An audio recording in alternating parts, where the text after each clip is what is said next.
आज के समय में अनियमित जीवन शैली और खराब खानपान के कारण होने वाली बीमारियों में से एक है डायबिटीज यानी मधुमेह की बीमारी। यह एक क्रॉनिक डिजीज है जो हार्मोन्स के असंतुलन, स्मोकिंग, फिजिकल एक्टिविटी की कमी और मोटापे के कारण भी होती है। इस बीमारी में पैंक्रियाज इंसुलिन का उत्पादन बंद कर देता है। इंसुलिन एक तरह का हार्मोन है जो खून में मौजूद ग्लूकोज से मिलकर बॉडी को एनर्जी प्रदान करता है। डायबिटीज के मरीजों में ब्लड शुगर लेवल अनियंत्रित रूप से घटता बढ़ता रहता है। हेल्थ एक्सपर्ट्स के मुताबिक अगर बॉडी में ब्लड शुगर लेवल की मात्रा अत्यधिक हो जाती है तो इसके कारण heart attack, kidney failure, brain stroke और मल्टीपल ऑर्गन फेलियर का खतरा भी बढ़ जाता है। हालांकि डेली रूटीन और खानपान में बदलाव कर ब्लड शुगर लेवल को समस्या को नियंत्रित किया जा सकता है।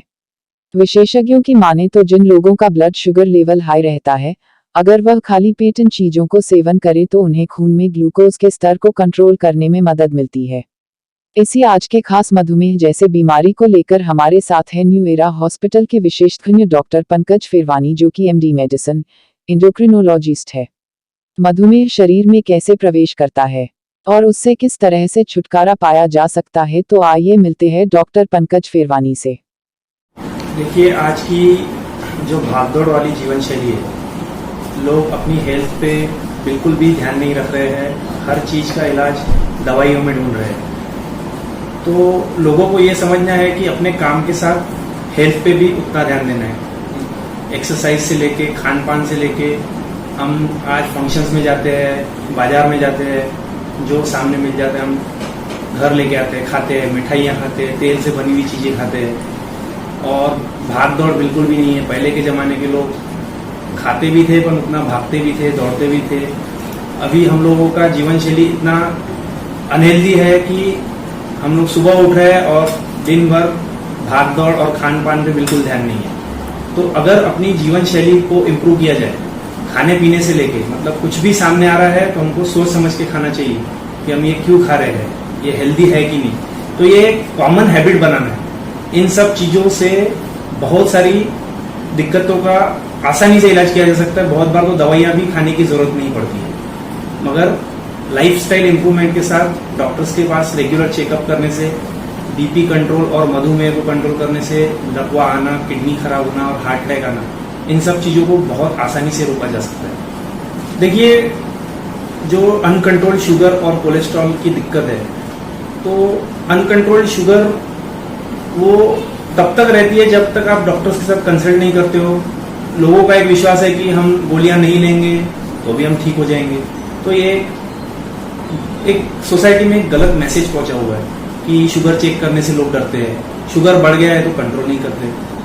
अपनी लाइफस्टाइल इंप्रूव करके, लाइफस्टाइल मतलब एक 30 to 45 मिनट्स डेली वॉक करना और रेगुलर फूड इनटेक पे बिल्कुल कंट्रोल करके खाना होता है। कहीं पे भी कुछ भी मिल जाता है और लोग खा लेते हैं। हर चीज का शुगर पे इफेक्ट होता है। सही मात्रा में दवाइयाँ, एक्सरसाइज करना और खान पान पे कंट्रोल करने से हम डायबिटीज यानी कि मधुमेह की हर दिक्कत को आसानी से रोक सकते हैं। और आने वाली जो दिक्कत है डायबिटीज के अनकंट्रोल रहने की वजह से, लाइक हार्ट अटैक आ जाना, लोग बोलते हैं कि सडनली हार्ट अटैक आया, उसके पीछे का कारण ये रहता है कि लोग हर 3 महीने 6 महीने में डॉक्टर से मिलते ही नहीं है। उनका कोलेस्ट्रॉल पे कंट्रोल कितना है, बीपी पे कितना कंट्रोल है, शुगर पे कितना कंट्रोल है, और खान पान में कई बार हम लोग गड़बड़ कर लेते हैं। फिर एक डॉक्टर के विजिट के बाद एक हमको इंकरेजमेंट मिलता है कि ये नहीं खाना चाहिए। तो रेगुलर विजिट करने से हम काफी कॉम्प्लिकेशंस रोक सकते हैं, डायबिटीज, ब्लड प्रेशर और कोलेस्ट्रॉल को कंट्रोल। दिक्कत को हम सामने, अगर ये स्टाइल ऐसी रहती गई लोगों की, तो हमारे देश में यंग डायबिटीज के पेशेंट वैसे भी बहुत मात्रा में भी बढ़ते जा रहे हैं। तो हमें स्कूल लेवल से ही, जो हम लोग जब पढ़ते थे तब एक्सरसाइजेस करवाई जाती थी, भागदौड़ होती थी, वो सब एक रेगुलर स्कूल विजिट्स दे के इनकरेज करवाना, एक्सरसाइज करना। और यंगस्टर्स को ये एक मैसेज रहना चाहिए कि जहाँ पे भी टाइम मिले वो पैदल जाए, लिफ्ट का यूज न करे। सीढ़ियाँ हैं तो सीढ़ियाँ यूज करे, मॉल में लिफ्ट न यूज करते हुए सीढ़ियों से जाए। और हर जगह पे खाने पीने के टाइम में जैसे वो भागदौड़ कर रहे हैं, तो एक टिफिन में हेल्दी घर से ही लेके निकले, ताकि वो एक हैबिट बन जाए। कोई भी चीज हैबिट बनने के लिए टाइम लगता है। हम लोग अभी एक साइकिल को रिपीट ही नहीं कर रहे कि 6 हफ्ता 8 हफ्ता एक रेगुलर हेल्दी चीजें खाए। अगर एटलीस्ट वो 1.5 से 2 महीना हमने रेगुलर में वो चीज कर लिया तो एक आदत बन जाएगी। तो घर से सलाद लेके जाए, उबली हुई चीजें वो एक टिफिन में लेके जाए ताकि उनको भूख लगे तो वो सब ना खाए।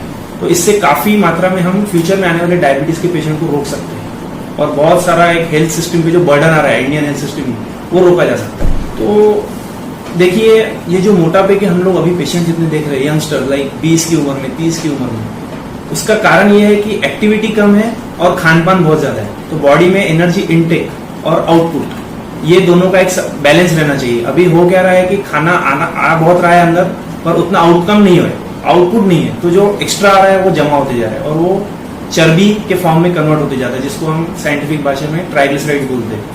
वो जो एडिपोसाइट्स जो फैट टिश्यूज है उसके अंदर जमा होते जा रहा है। तो एक तो खान पान पे जब भी हम खाने के लिए बैठते हैं, यंगस्टर्स को एक मैसेज जाना चाहिए कि खाने के लिए फैमिली के साथ में बैठ के खाना चाहिए और तोल मोल के खाना चाहिए और घर के किचन में जो भी बन रहा है बहुत केयरफुली सिलेक्ट करके बनाना चाहिए, ना कि ऑयली चीजें बनाई जा रही है। सब्जियों को जो एक कच्ची सब्जियां होती है या उबली हुई चीजें उनको ज्यादा सेवन करना चाहिए, ना कि तेल में बनी हुई चीजें और जंक फूड्स। तो इन सब चीजों को एक रेगुलर हैबिट में लाने से काफी यंगस्टर्स का जो ये ओबेसिटी का जो बहुत ज्यादा प्रमाण बढ़ रहा है देश में, बहुत आसानी से कंट्रोल किया जा सकता है। बट प्रॉब्लम यह है कि अभी लोगों को मैसेज ही नहीं है। वो मोटापा होने के बाद भी डॉक्टर को कंसल्ट नहीं कर रहे हैं और दुर्भाग्यवश सही समय पे उस चीज को अटैक नहीं किया जा रहा है और अंत में फिर वो आदमी जब 50 या 55 साल की उम्र तक वो मोटा ही रह जाता है, बाद में फिर हार्ट अटैक और लकवे का शिकार हो जाता है। और अगर उसको हम स्कूल एज के बच्चों से ही कंट्रोल कर दिया जाए तो काफी हद तक हम सामने के जो ये जटिल प्रॉब्लम्स है उनको रोक सकते हैं। देखो, अनुवांशिक जो डायबिटीज हम बोलते हैं कि फैमिली एक जनरेशन को डायबिटीज है, दूसरी जनरेशन को भी डायबिटीज हो जाता है। तो एक्चुअल डायबिटीज जो होता है टाइप 1 होता है और एक टाइप 2। तो टाइप 2 डायबिटीज मान लो किसी के माता पिता को है तो नेक्स्ट जनरेशन को चांसेस रहते हैं सामान्य जनता से कंपेयर किया जाए तो ज्यादा। लेकिन अगर उस जनरेशन ने अपनी हेल्दी लाइफस्टाइल रखा और खान पान पे कंट्रोल रख के एक्सरसाइजेस किया तो काफी हद तक वो भी अपने आप को डायबिटीज से पीड़ित होने से रोक सकते हैं। अगर आपको इस चीज का नॉलेज मिल जाए और आप सही डॉक्टर के संपर्क में आपके पहले से ही अच्छे से गाइडेंस मिल जाए तो हम काफी हद तक डायबिटीज के पेशेंट, बढ़ने वाले नंबर ऑफ पेशेंट्स को रोक सकते हैं। बाकी एक जो टाइप 1 डायबिटीज रहता है वो एक अलग ही बीमारी है, उसका केवल जेनेटिक कारण नहीं है।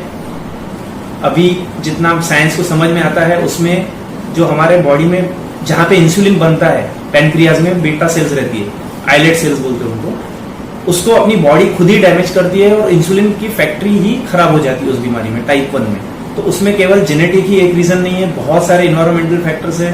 बट साइंस को जितना समझ में आया है आज तक उस बीमारी में इंसुलिन की मात्रा ऑलमोस्ट नहीं के बराबर बनती है और वैसे पेशेंट को इंसुलिन की ट्रीटमेंट रेगुलर लेना बहुत जरूरी होता है। कई बार पेशेंट अपनी पाथ से डाइवर्ट होकर अलग अलग थेरेपीज के चक्कर में जाके अपनी किडनियों को खराब, आंखों को खराब कर देते हैं और तब तक बहुत लेट हो जाता है। तो ऐसे पेशेंट को एक क्वालिफाइड डायबिटोलॉजिस्ट के पास जाके अपना निदान और हमेशा इंसुलिन का ट्रीटमेंट सही समय पर लेना चाहिए और हेल्दी लाइफस्टाइल अपनानी चाहिए। क्योंकि डायबिटीज कंट्रोल में नहीं रह रहा है।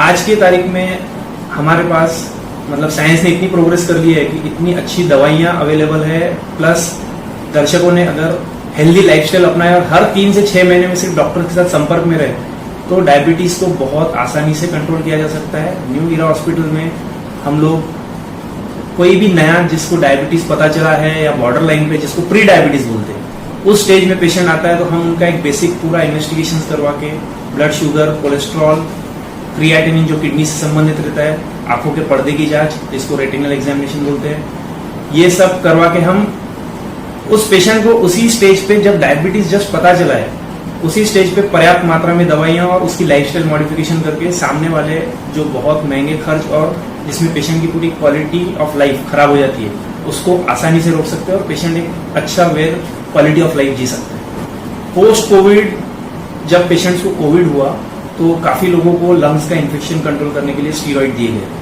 तो उसमें जब कोविड ठीक हो गया और उसके बाद स्टीरॉइड भी बंद हो गया तो जिसकी पहले से ही बेसिक टेंडेंसी थी डायबिटीज की, स्टीरॉइड क्या करता है कि जिस आदमी की पहले से बेसिक टेंडेंसी है डायबिटीज होने की, मतलब उसके माता पिता को डायबिटीज है, उनके किसी फैमिली मेंबर को डायबिटीज है, उसमें फिर स्टीरॉइड देने की वजह से वो डायबिटीज छलक जाता है, मतलब खून में ग्लूकोज की मात्रा दिख जाती है कि बढ़ी हुई है। तो जिस पेशेंट की बेसिक टेंडेंसी थी उसका परसिस्टेंट डायबिटीज स्टीरॉइड बंद करने के बाद भी छलकते रहता है, लेकिन ऐसे पेशेंट्स को अपने आप में एक तो रेगुलर शुगर लगभग हर 3 महीने से 6 महीने तक बीच में करवाते रहना चाहिए, और अगर वो डायबिटीज की रेंज में मतलब फास्टिंग 126 के ऊपर या 126 और खाना खाने के बाद 2 घंटे के बाद 200 के ऊपर अगर जाती है, तो ऐसे में दवाइयों की जरूरत है कि नहीं, कि सिर्फ लाइफस्टाइल से ही कंट्रोल हो जाएगा। तो अपने एक डायबिटीज के डॉक्टर या एंडोक्रिनोलॉजिस्ट के पास जाके परामर्श लेके उस तरह से उनको सामने लाइफ को बढ़ाना है। सिर्फ छोड़ देने से कि मेरे को कुछ नहीं है, ये अपने आप में एक गलत डिसीजन हो जाएगा। उसमें शुगर चेक करते रहेंगे, नॉर्मल रहेगा तो हो सकता है उनको कोई दवाई की भी जरूरत न पड़े। बट ऐसे पेशेंट्स को जिनको स्टीरॉइड के बाद शुगर बढ़ के मिला था, उन्होंने एटलीस्ट 3 से 6 महीने में एक अपना फास्टिंग और पोस्ट लंच 2 घंटे के बाद का शुगर करवाना मैंडेटरी है। ब्लड शुगर से पेनक्रियास पे ऐसे डायरेक्ट इफेक्ट नहीं है। एक्चुअली डायबिटीज जो होता है वो पेनक्रियास में बीटा सेल नाम की कोशिकाएं होती है, वहां से इंसुलिन बनता है जी। तो जो मेन डायबिटीज के 2 टाइप है, टाइप 1 और टाइप 2। टाइप 1 में वो बीटा सेल्स बहुत ज्यादा खराब होके रहते हैं, मतलब वहां से ऑलमोस्ट इंसुलिन बनता ही नहीं है। और टाइप 2 में इंसुलिन नहीं बनता है, बट टाइप 1 जैसा इतना इंसुलिन नहीं बनता है, वो दिक्कत नहीं रहती। इंसुलिन बनता है बट पर्याप्त मात्रा में नहीं बनता है। इसके अलावा जो टाइप 2 हम लोग जो अब कॉमन डायबिटीज के पेशेंट हम देख रहे हैं, वो ज्यादा से ज्यादा जो पेशेंट है वो टाइप 2 डायबिटीज कहलाते हैं। उसमें ना तो एक तो इंसुलिन उतना पर्याप्त मात्रा में नहीं बनता है, प्लस इंसुलिन जो बन रहा है वो पेरिफेरल टिश्यूज जहाँ पे इंसुलिन का काम होता है, जैसे कि एडिपोसाइट्स, लीवर और मसल्स, वहां पे वो इंसुलिन काम नहीं करता है। उसको इंसुलिन रेजिस्टेंस बोलते हैं। उस रेजिस्टेंस को हम बहुत आसानी से इंप्रूव कर सकते हैं मात्र 30 to 45 मिनट्स की हफ्ते में एटलीस्ट 5 दिन एक्सरसाइज करके और खान पान पे नियंत्रण रख के। तो ये एक मैसेज सोसाइटी को मैं अपने साइड से बहुत ज्यादा जोर लगा के बोलना चाहूंगा कि डायबिटीज का आंसर सिर्फ वो दवाइयों में न ढूंढे। उन्होंने रेगुलर एक्सरसाइज और खान पान से कंट्रोल करने से उनके बहुत सारे डोसेस कभी भी मतलब फ्यूचर में नहीं बढ़ेंगे, प्लस इंसुलिन की भी जरूरत बहुत बार नहीं पड़ेगी अगर उन लोगों ने स्टार्टिंग से ही इन 2 चीजों पे भी जोर दिया, प्लस साथ में दवाइयां ली। तो पोस्ट कोविड के बाद काफी एक दुनिया में लाइफस्टाइल जीने का जो तरीका है वो बहुत बदल गया है। लोगों को समझ में आ गया है कि हेल्थ का इम्पोर्टेंस क्या है। अभी तक लोग बहुत तेजी से भाग रहे थे। एक लोगों को एक अभी मैं मेरे साइड से पोस्ट कोविड के बाद एक मैसेज ये देना चाहूंगा कि यंग जनरेशन जो है, हमारे जो स्कूल गोइंग बच्चे हैं या कॉलेज गोइंग स्टूडेंट्स हैं, उन लोगों को एक ये आदत डालनी चाहिए कि घर से ही हेल्दी टिफिन लेके जाना चाहिए। ये बहुत सिंपल चीज है जिससे बहुत बड़ा इम्पैक्ट होता है एक्चुअल लाइफ में। और जो आज हो स्कूल या कॉलेजेस के बाहर कोल्ड ड्रिंक्स, बर्गर, पिज्जा इतने सब दुकानें हैं, तो बिकॉज वो बच्चों को नॉलेज नहीं रहता है, वो इसलिए वो लोग खा लेते हैं। तो अगर घर से ही ये हैबिट बनाई जाए कि ये हेल्दी लेके खाना है स्कूल में या कॉलेज में, और उन लोगों ने कोल्ड ड्रिंक्स और ये जंक फूड्स पे खुद होके कंट्रोल रख दिया, तो मैं समझता हूँ कि काफी डायबिटीज के पेशेंट फ्यूचर में हम जो नए डायबिटीज के पेशेंट यंग जनरेशन में आने वाले हम रोक सकते हैं। तो मैं एक ही मैसेज देना चाहूंगा इन शॉर्ट कि हम जो भी खा रहे हैं उस पर 10 बार सोचना चाहिए कि हम ये क्यों खा रहे हैं, क्योंकि ये एक दिन के खाने से फर्क नहीं पड़ता है, बट ये जब आदत बन जाती है और वो चर्बी में कन्वर्ट होते जाता है और बाद में डायबिटीज का शिकार पेशेंट हो जाता है।